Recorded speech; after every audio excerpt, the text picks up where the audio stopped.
And hey everybody, welcome to another Brewster podcast. It's Ted Schmidt again, GM of the California Crusaders, because, I'm always here. And this time I have someone else who's always podcasting with me. And Ron Collins of Yellow Springs is here. And hi Ron, thanks for... Howdy. And Stephen Lane, who did the other free agent podcast with me earlier today, is also back to discuss... Hi Stephen. Hello, everyone. Is back to discuss the Frick League free agent signing. So we're going to try to make this a little bit different, just to see if we can find a format that's... the other one gets a little listy, because I'm just that way, and everything turns into lists. So I'm going to let Ron kind of drive on this one, and see if we end up with something a little bit different, and maybe it's better, maybe it's worse, maybe it's just different, and that's good too. So instead of going like player by player, to kind of look at them as a group, and see how teams did. So, yeah, well, go ahead. We'll see what happens. If I'm driving, it will definitely be different, but I'm not sure that that's what everyone really wants. No, it's fine. I think it's fine. Yeah. We want to start with the Heartland? We can start with the Heartland. Is that, the one thing I always like to ask right at the beginning of these is, did you have any kind of overarching thoughts about free agency? When we talked about the one this morning, Stephen kind of mentioned, and I did. It was a big class. It was a good class, I think. If you needed like an awesome first baseman or center fielder, it wasn't. But I think this is our second good free agency class in a row, and that's pretty encouraging. I don't know if you had any other thoughts about it. Yeah, what were your thoughts, Stephen? And I'll riff off of both of them. Yeah, I thought it was a good class. Even though we lost a couple of top guys to extensions right before. I thought there was a lot of pitching available.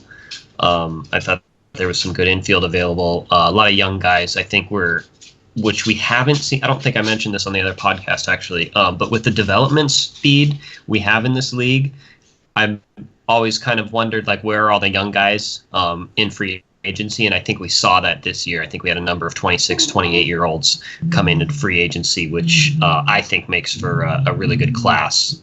Yeah.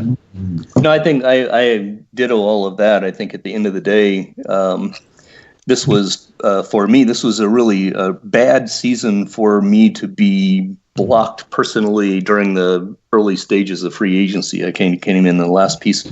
My pick on, or kind of point on it is, I heard some folks earlier on talking about how they felt like this was, pretty strong at the top end with a couple of guys, not a lot in the kind of B level and a lot of C level. I thought there was a lot of B level. I thought this was really a useful free agency process. And the other thing that I was really excited about when I sat down to start looking at this, especially for this podcast, because I try to do this every year, but with the podcast, I got the opportunity to do it in more detail, is I was really quite impressed with the engagement from all of the teams when it comes down to it. Very few teams left money on the table. So it led to a more efficient market and some intriguing collections, at least looking at the Frick League. I have not actually spent a lot of time looking at every team in the Johnson and what they spent and what they left on the table. I think that I think that carries over to the Johnson pretty well. Also, I agree with you. It was nice to see, kind of market forces and demand driving contracts rather than us waiting around for, I don't know. I felt like there was much more jumping in on people and getting them right away, and more teams getting involved. So that's nice. Yeah, and it kind of goes, the out of the park conversations that we have, the gamey parts of the conversation around what free agents are asking, and what they get in the end is still sometimes a little bit infuriating. Mostly, in my opinion, by the way that the messages get sent to the general managers, right? When a guy asks for $30 million a year rather than just saying, hey, dude, blow me away or I'm going to free agency. Exactly. Especially when some of them actually do say, I'm going to free agency. Just have the other one say that. That's fine. Yeah. So, but I can play both sides of that coin. At the end of the day, the way that the dynamic is working, and I'm really interested, Ted, the work that you're doing, I mean it sincerely, the work that you've been doing on this opt-out study is absolutely enlightening and brilliant. I'm very interested to see how when we compile them all up, how many players actually did themselves well by opting in or out, right? When it comes down to it, because it doesn't matter what we think is going to happen at the front end. That's interesting to characterize our league. But I look at some of the deals that are being made and I go, wow, this is actually working. Yeah, I think... Does the OTP know us better than we do? Right, and I think what we're going to find out, as you and I might have discussed a little bit before, is they did better than... as a group, I think we're going to find out that we were probably a little pessimistic and they did better than we thought they would. And I will say, right, doing that study already changed the way I offer contracts. So it'll be interesting to see what your guys' thoughts are, and we're going to run into that when we get to my deal. But what your thoughts are on... All right, well, let's go ahead and dig into the actual signings inside the Frick League. We have 3 Frick general managers here, so clearly this is a highly intelligent group. Let's talk about the Heartland, and let's start with Des Moines, who I think signed 5 guys by my records. Sergio Franco, 28-year-old starting pitcher, who got basically a 4-year deal with a player option at the end of it for $42 million. My own Jorge Rodriguez. Is it George or Jorge? Sure. Whichever. Yes. 6 years, counting the 2 team options he got at the end with an opt-out. Gerardo Guzman, Carp, second baseman, 32-year-old second baseman. Aaron Campbell, a 28-year-old relief pitcher that came out of he was with Rockville first, right? Anyway, got a 3-year contract for $10 million. And then Miguel Macias, 35-year-old relief pitcher, 2 years at $6.7 million all total. So what are your guys' thoughts about Des Moines and what Ed has been able to accomplish here? Steven, you want to go first, or you want me to jump at it? Go ahead. So I thought Des Moines needed some front-end starting pitching help. I thought they needed some relief help. I thought they needed some bats. They need first base, DH, they need outfield. Those things weren't all there. They weren't all easy to get. Overall, I like this group. I like these players. I think Gerardo Guzman's an underrated guy throughout his career.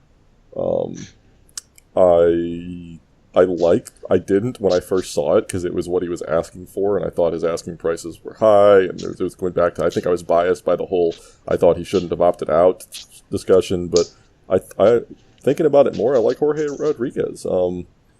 He can probably play some weak outfield right now, and he's just an on-base machine. Like, he's incredible at it, and that can play at DH if he has to move there, especially for that price. It's not cheap, but I think it's good.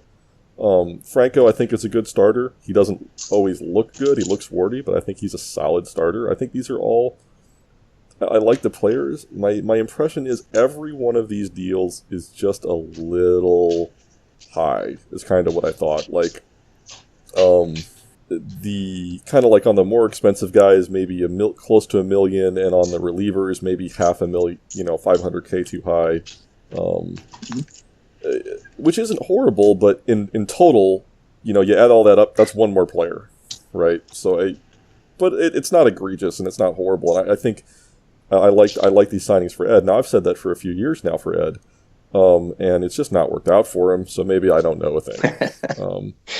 Where are you at, Stephen? What are your thoughts on Des Moines? I think Ted is right. They all kind of feel like a little bit of overpays, but like we talked on the Johnson League podcast, you got to go after your guys, and if that means paying a little extra, then that's what it costs. And the nature of free agency is that to get the guys that you want, you're going to have to pay for it. So there's no deal here that looks bad. Guzman is great. I think that's a great second baseman, and I think overall it's a job well done here. I would mimic all of those or ditto all of those, especially given the durations that Ed has placed. I think also that I agree that Franco is probably a little on the higher end than Ed would have liked. Rodriguez, I think, is actually well priced. The concern I have with Rodriguez is just how that fourth year at $10 million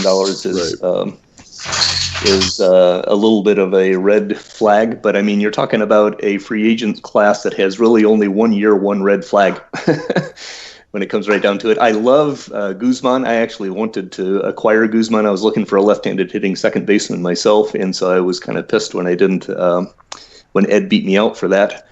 For him, I ended up, as we'll get to mine, settling for Brian Sullivan, who is nowhere near the player that Gerard or Guzman is, as far as I'm concerned. When can we trade? Not to interrupt. So I'll wait till you're done. I'm just interrupting, but I'll wait. Sorry.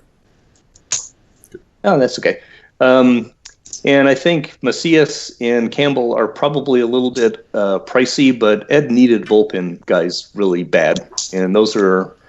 Macias on a 2-year deal is not going to kill him, and Campbell could be actually worth more than that before it's all said and done. It just depends on what happens. Yeah, I agree. The question I was going to ask you about Guzman, one, when can we trade recently signed free agents? Is that still like June or July or whatever that we can't trade them until then? Oh, you're going to put me on the spot. I don't know, Stephen. When can we trade these guys? I think it's June, but I'll look up the Constitution right now just so we have a final answer for the listeners. While you do that, the reason I ask is I don't know exactly what Ed's going to do with Guzman. He has Don Draper at third. He has Bill Hardy at short, and I don't think Guzman's really a shortstop anymore. Not that Bill Hardy's amazing. No. And he has Alan Williamson, who was a throw-in in a trade with San Fernando, but has bumped like crazy. And I'm not sure that there's a whole lot of difference in value between Guzman and Alan Williamson. I really like Alan Williamson. So I'm not... The reason I brought it up, Ron, is you might be able to trade for Guzman later. There you go. He's definitely on my screen, on my radar screen. The idea of Williamson is a right-handed hitting second baseman, if I remember right. I don't have it in front of me. Right. Guzman's big value is that left-handed bat in the infield. Yep. And he does get a little pricey at his 2040 season at $11 million, but he'd be 34. He's probably fine. I mean, he's a tradable piece. There's a lot of value here. The other thing about Des Moines is they have 3 or 4 really young players, so they can afford to overpay just a little bit. Yep. They've got their catcher, Hale, is now really ready. The young Chris White center fielder, if I remember right, is almost growing into some of his ratings. He was rushed too early, but he was already on a major league contract.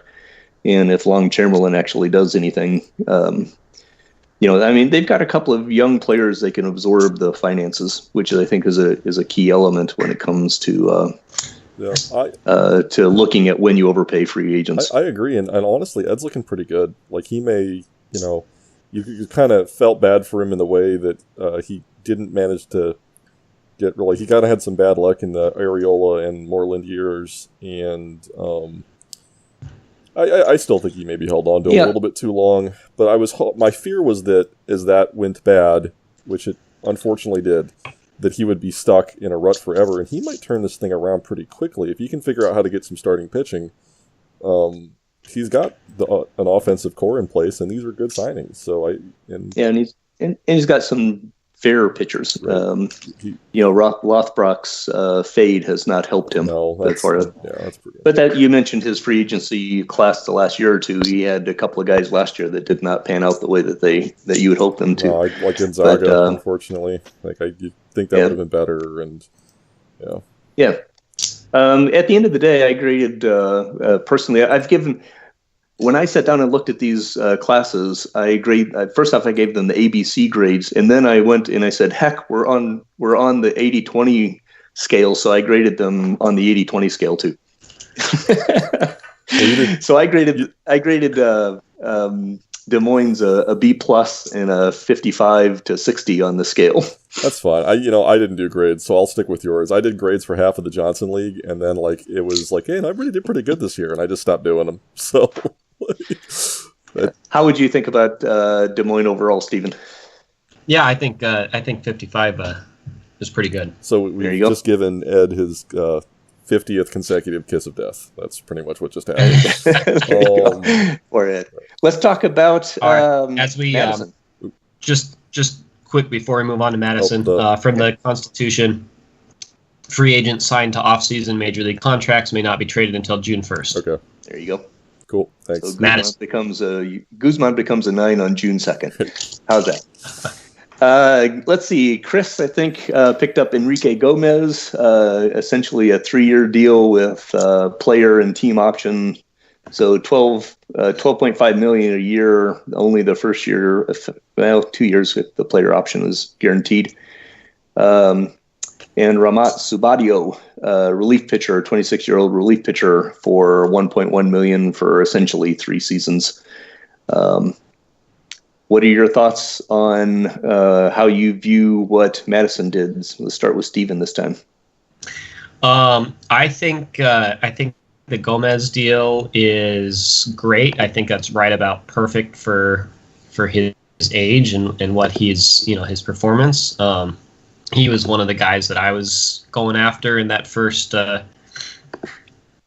free agent sim, and I think with the team option for the 3rd year, you're minimizing your risk, and he's not really showing too much of a sign of being ready to fall apart. So I think you can, he's a good bet for next year. And the reliever, I obviously this is not my type of pitcher with a low movement, but it's a good contract, and he'll probably do just fine in Madison. That's I don't have a whole lot to add.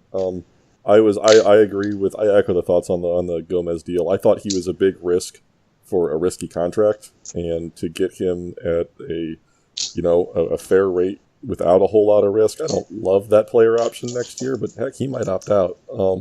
I think it's a great contract. Now I'm sad that it's not riskier, because as Fred and I have talked many times, will always be the eternal competition between Gomez and Ricardo Diaz, and Gomez is probably going to pass him in wins this year, and that makes me sad.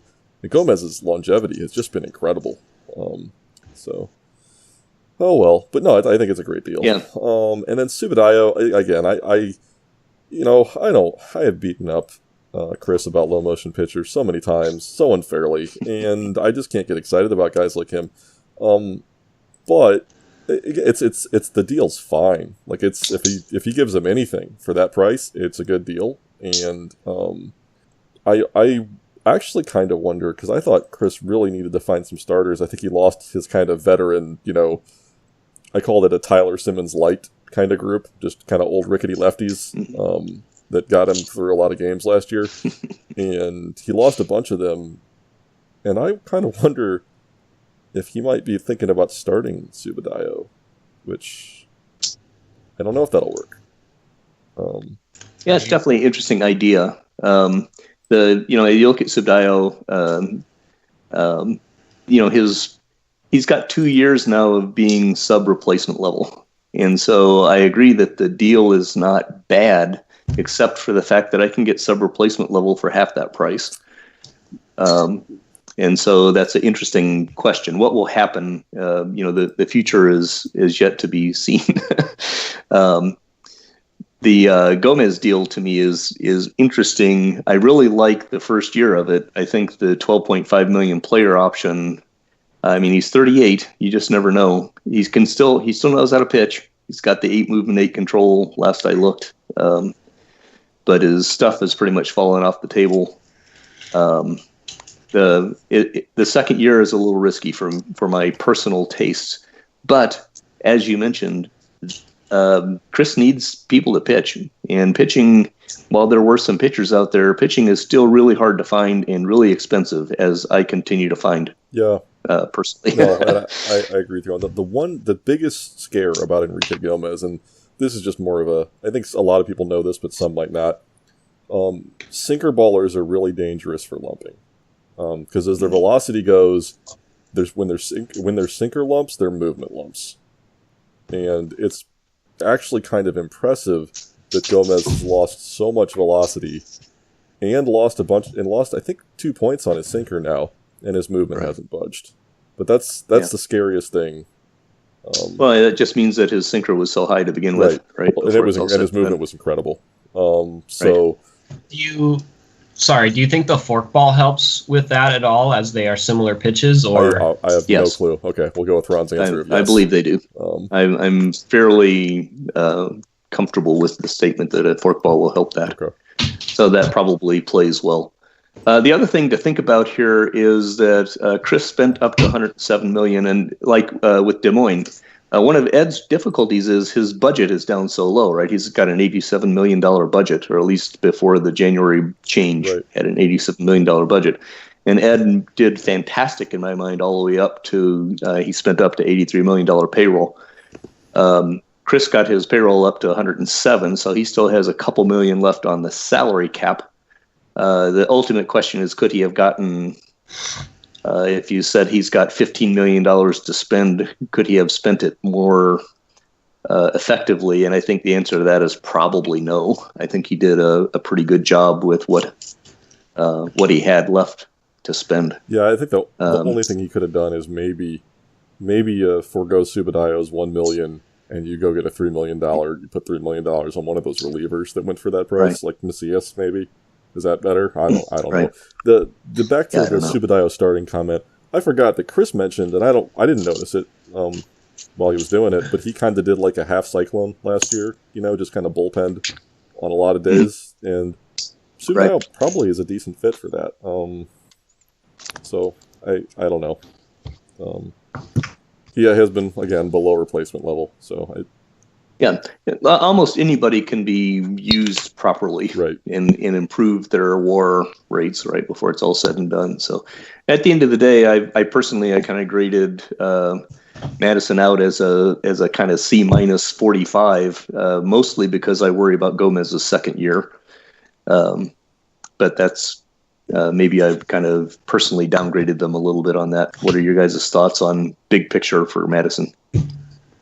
I'll give him a 50. Yeah, I was more 50. I'm not as worried about that second year, but I might have talked myself out of being worried. It might be because, it might not be that I'm not as worried about that second year. It's that I was convinced he was going to get, a 5-year deal with, all of him having the control over the whole thing and just ruining someone's, run. So I'm so pleasantly surprised by how relatively low risk that deal is from what I thought it would be. But, I'm not that worried about the second year. Well, and actually, overall, I think you see an awful lot of 3 and 4 and 2-year deals in this class. So I think our GMs are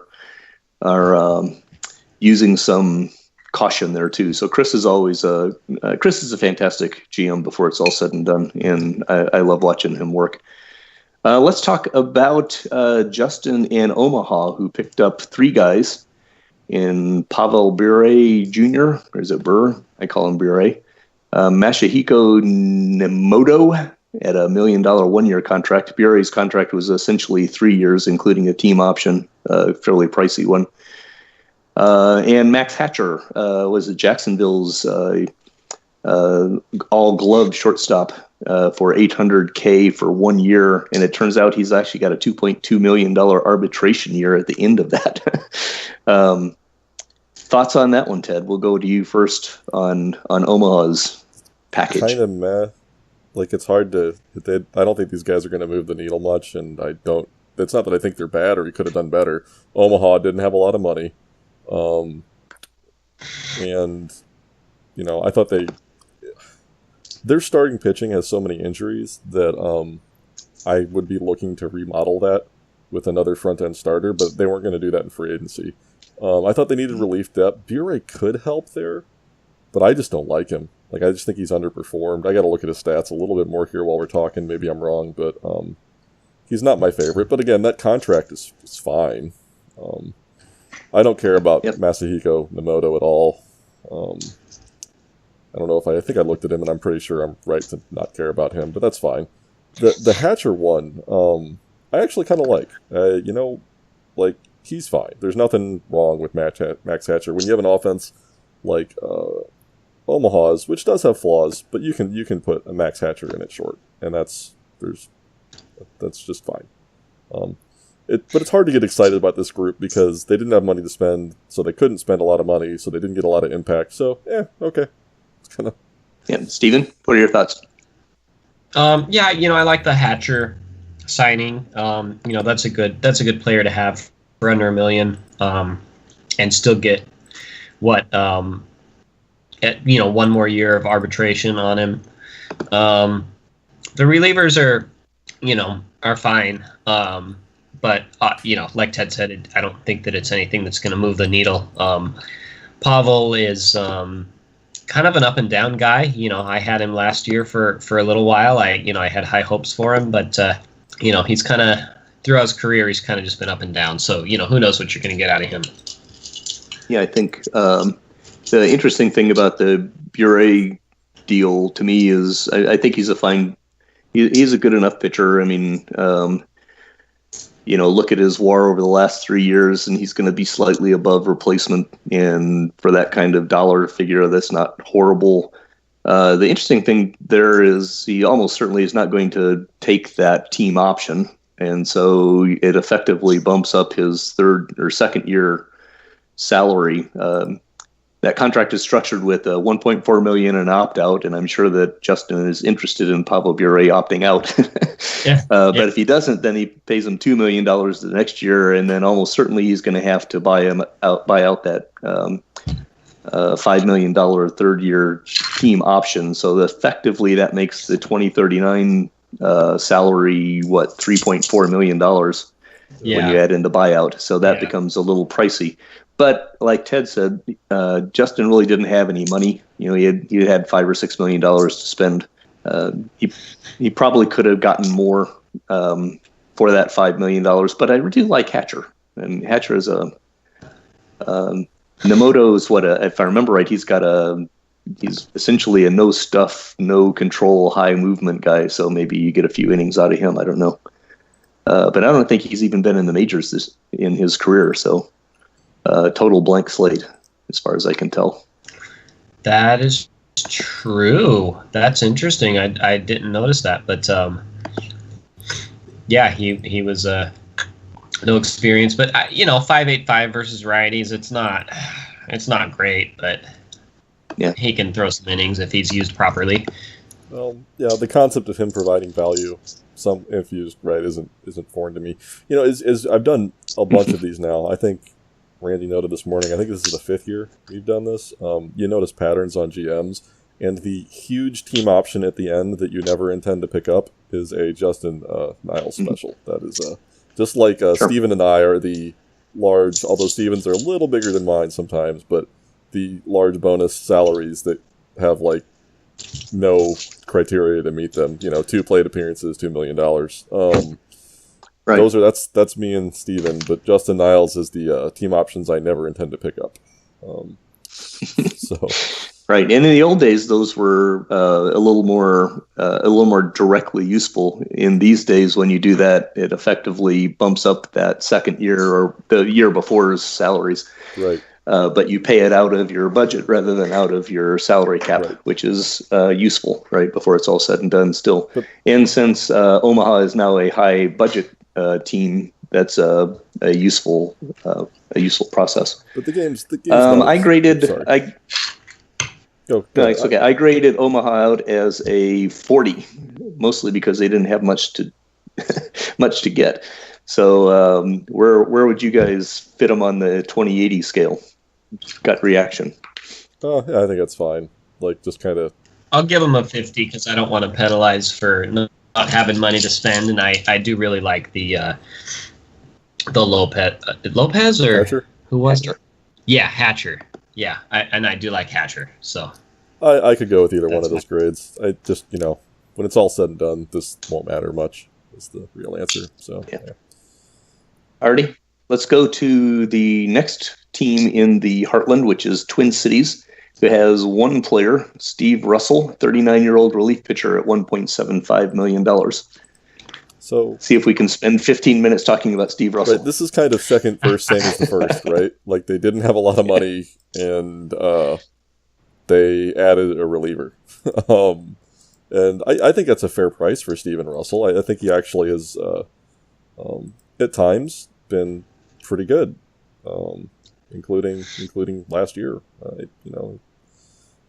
He's not the most exciting guy in the world, but I think with the small amount of money they had to spend, they made their team better in an area of need. So, okay. That's all I have to say about Steve Russell.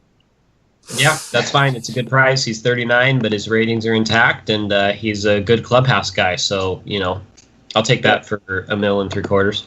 Yeah, and roughly, he's about a 0.5 to 1 WAR kind of guy, and you figure at worst case you spend 2 to 3 million for a WAR. You get 1.75 1-year contract. I mean, how can you go wrong, right? Well, and here's another thing. He pitched 62 innings last year, 1.4 WAR. If you work him and he does well, maybe he gets you up to a compensation, type A, maybe even in type B if you really give him a lot of innings. And, there's a draft pick next year, which is probably worth, could be worth more than 1.75 million itself. So. Oh yeah, that would be like hitting. I would put the likelihood of that happening at 10 or 20%, but still it's 10 or 20%. So absolutely, that'd be a really fun analysis to do. I have no idea how to do it, but what are draft picks worth I might look into that. I don't know how that's done. If it's a calculation I think I can translate to our league, it might be interesting to see what draft picks are worth.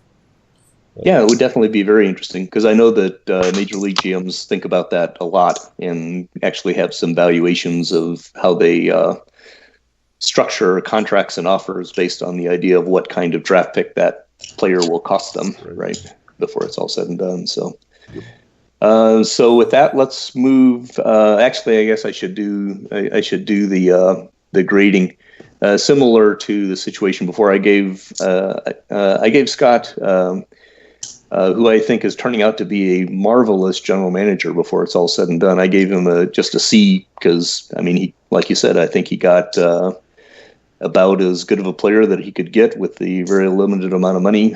He did great, right? Yeah, I agree. That's fine. So I gave him a 50. Yeah, agree. I think that's fine. I agree. So I'm going to abstain all right. in my Yellow Springs conversation, but I ended up with 2 players, Alfredo Salazar, 3-year deal with an opt-out after 1 and 2 team options for 2 and 3 years, years 2 and 3.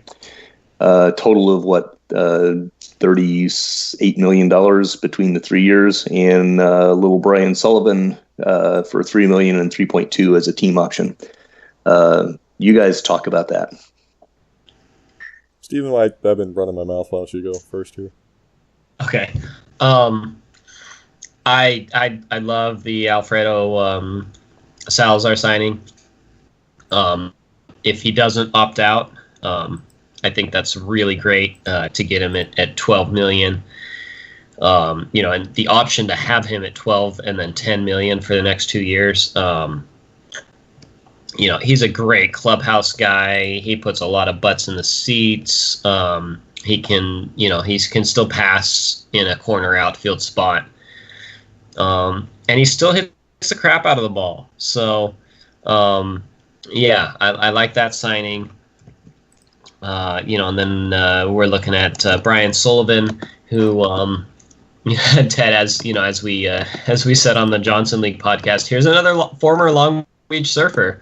But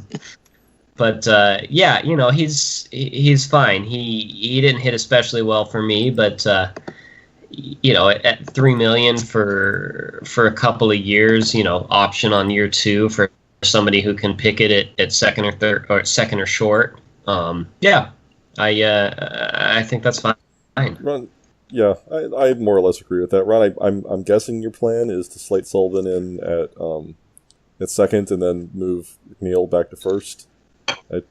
Yeah, McNeil is going to be a full-time first baseman without any question. And I think Sullivan can be a really, really good defender at second base. Kind of in the same way that you feel like you can really increase Brett Compton's value by playing him as a second baseman rather than a shortstop. Mm-hmm. I think you can do the same thing with Sullivan. He's been about an average second baseman or shortstop in his career, but in the time that he's been used at second base, he's been well above average. He's not a great hitter. He's going to platoon and a half. Okay. He'll hit. Bob Frazier will play second base against left-handed pitching. Sullivan will play second base half to 3/4 time against right-handed pitching, and Frazier will play enough to not ruin his value. Okay. Yeah, and I think that's fair. And you didn't spend a lot. I think the price on him is great. As far as Salazar goes, I initially thought that 16 was kind of high, but I don't know what to make of Salazar's last season. His ratings still look good. They look really good, and his overall line last season is pretty darn solid for a corner outfielder. I'm not a huge... What was his BABIP last year? So he had a pretty bad BABIP year last year. And if that was random variance, he'll be great for that price. You worry a little bit that his internal BABIP rating decline is what caused that. And if that's the thing, then I don't think I'm as in love with the contract as Steven is. I think it's still fine. I don't think it's like super scary or bad or an overpay. I just think that it does have a chance of at worst making you buy a guy out, which is not a bad thing. It's just I never like when I don't know what happened with a guy in a previous season before a free agent's deal, and then I don't know what happened with Salazar last year. It could be just variance or it could be decline. I don't know. Yeah, I am not as in love with the contract as Steven is either, but I am more in love with it now that my owner has given me an extra $12 million of budget to buy out with if I need to at the end of the year. Right. Yep. That's nice. So. Yeah, I think he brings so much to the table that you can't just look at his his performance last year and judge the value on that. And if Yellow Springs makes the playoffs, he's a career 155 WRC plus guy in the playoffs. So. Oh, really? I never noticed that. Yeah. No, I think, at the end of the day, there's also a recursive element to that, right? Because I just mentioned that I'm happier now that my owner, that Bo Jordan has given me an extra chunk of money to play with. One of the reasons that he gave me an extra chunk of money is that Alfredo Salazar put a whole bunch of season tickets onto the register. Right. So yeah, right. I mean, he's paying for himself. Right, so he'll pay for himself before it's all said and done, so I'm happy enough with that. But the main thing that I was unhappy with about my effort and why I've given myself just a 50 overall is there is a little risk with Salazar, and what I really wanted to come away with was a starting pitcher. And so I did not get what I wanted before it's all said and done. I thought you needed part of that is because like a good mid-rotation arm, like just a nice, solid, dependable guy that can throw innings and put like a 4 to sub-4 ERA. Yeah. It's too bad they all wanted to play in Long Beach. There you go. Well, actually, what it is it's too bad that I was in Vegas doing writer stuff for the first week of free agency. So I'll use that as my crutch for as long as I can possibly use it. Right. 3 years down the road, like if you have a bad season, it was all that one off season. That's right. It's all that 1 year where I was not able to, where Long Beach took all of my pitchers. That's the problem. Okay, so there we've wrapped up the Brick Heartland. Ron and Steven and I will be back to do the other divisions in another part of this series. Thanks for listening.